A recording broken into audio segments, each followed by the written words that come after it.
Here I am in the Boston tonight,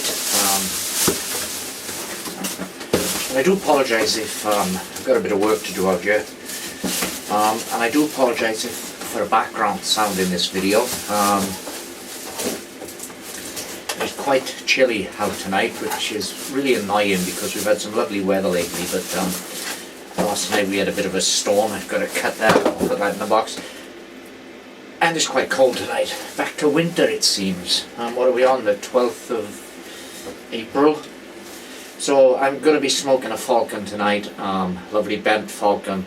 One of the, what they call two-tones with the blue central stem, and it's described as red outer, but it's more, I suppose it's a coppery red to me, and with a carbon fibre bowl. And I just want to have a little chat. Now, I'm filming this video on my trusty Panasonic Lumix FZ45 camera, which I've used for several years now.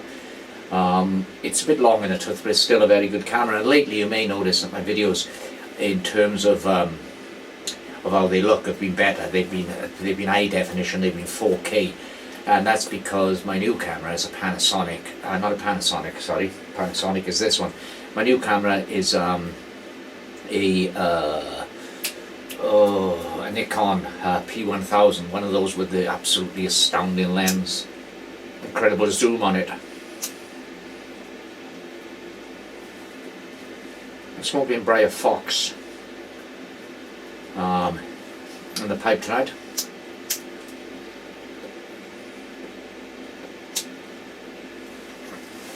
This is tobacco that I reviewed recently.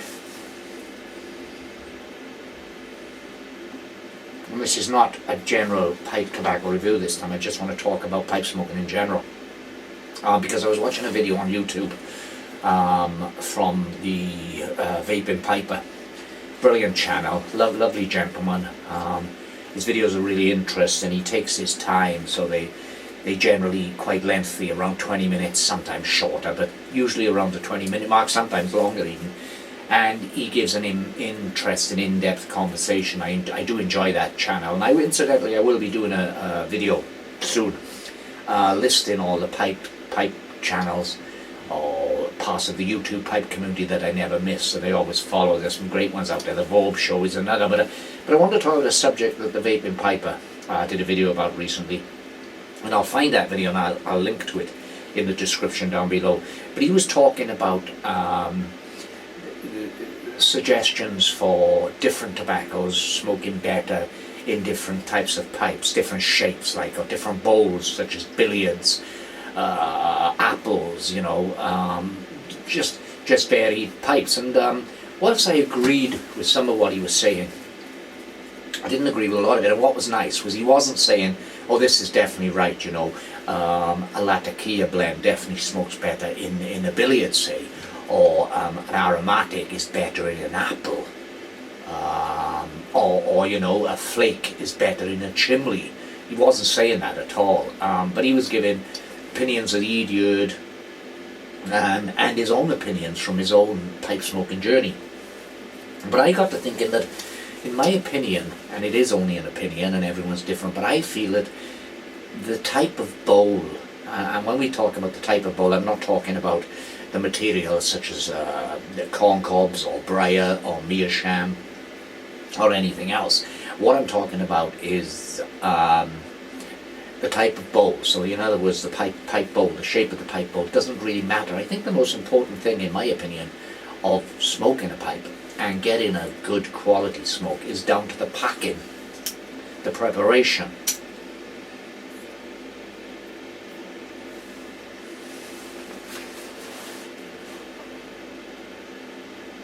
But again, that's only opinion. It's my opinion, based, though, admittedly, on several decades of pipe smoking.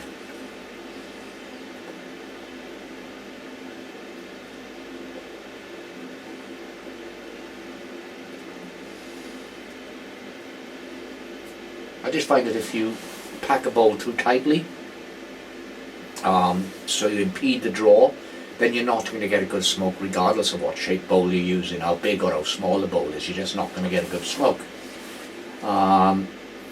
And then again, if you pack a bowl too loosely, then there's gonna be more oxygen in there with the tobacco. It's gonna burn too quick, and you're gonna get bite again. That's immaterial. Got my lighter. That's immaterial of the type of bowl used. My packing method usually is what I learned off. I suppose it's simply from doing it over the years. Although I have heard people discuss the method of packing that I use. And it kind of goes in 3 stages. I think I must have read it originally when I first got into pipe smoking, and you quite often then you'd buy a pipe and you'd have a little booklet in with the pipe about how to break the pipe in. And it always said that for the first few pipes you don't fill the bowl completely to the top because you want to build up a carbon, so gradually you'd go up. But the method they talked in those old booklets about packing your pipe was put some tobacco in, your first bit of tobacco, press it down, but gently. Leave it springy at the bottom, so you're trapping some air in there as well. So gently pack it down. Then put more tobacco on there. Then pack that down just a touch more tighter than the lower layer. Not tight, but a touch tighter than the lower layer. Then put your final bit of tobacco in, but then you should have got to your full bowl. Then pack that down firmer again. But again, you don't ram it down in there.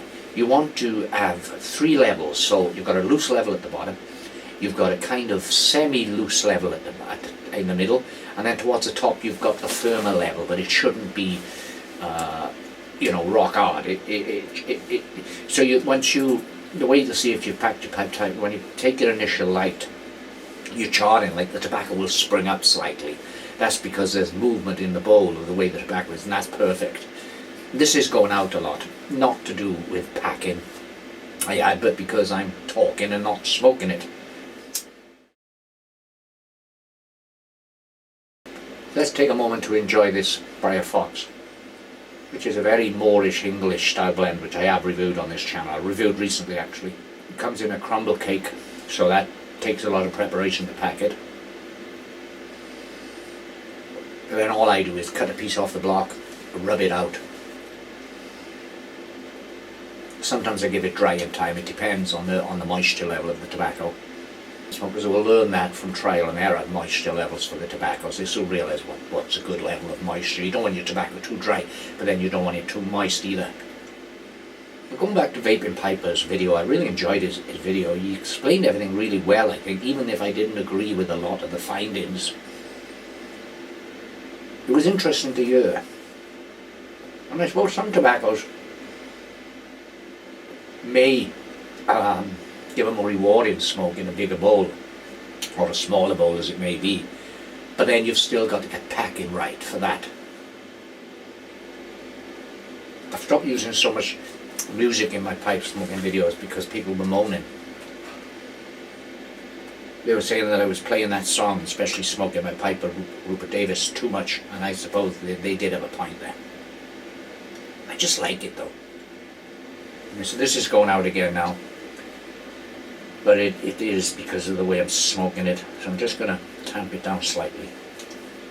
And again, when you've got your pipe going, when it goes out and you tamp it down, again, don't force it down into the bowl. Gentle tamping is what it needs. So now that I've stopped talking so much and I've concentrated on the smoking, started to relax, the pipe is smouldering away lovely. And I've packed this pipe using the method that I've explained in 3 stages. He's also got some lovely pipes, the Vaping Piper.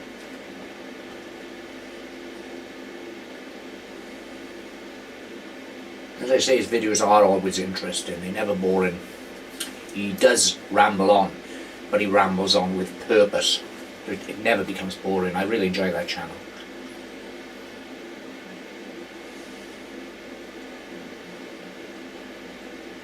Reminds me a lot of the old Matches 360. God rest his soul.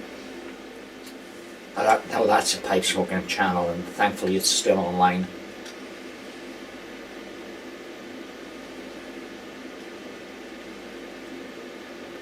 Some great lessons on there for newbie smokers, and also some excellent reviews.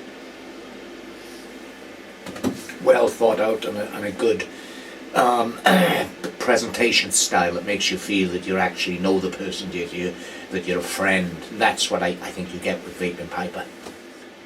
Oh, there are so many others I enjoy, but as I say, I'm going to save them for a future video, because I'm going to do a video about channels in the pipe smoking community that I really enjoy. Lovely rich taste for this tobacco. I think that smokers, pipe smokers, who've been smoking for quite a period, such as myself and the Vaping Piper, it's good when you can do videos that can point newcomers in the right way to smoke a pipe, because when I first started smoking the pipes, well before the internet, so we never had that, but then there was a lot more pipe smokers, a lot more people I knew, several people who smoked pipes. In my first job, I was working on a development of an old, on the mountainside. We were putting a road in, and my foreman was a smoker. He always smoked a Falcon, just like this. And he would always point me out when I first took up a pipe, how to pack, how to do this. These days, as I say, there's less pipe smokers, and chances are new pipe smokers might not know anyone in the real world that is not in the online community who actually smokes a pipe. So videos pointing out do's and don'ts, even though some of us may have different do's and don'ts, are useful, I feel. Anyway, that's it for now. I'm going to enjoy the rest of this bowl and get a bit more of this mess tidied up here. And I'll see you soon on the Tainted Tavern. Please give this video a thumbs up, leave a comment and subscribe. Bye for now.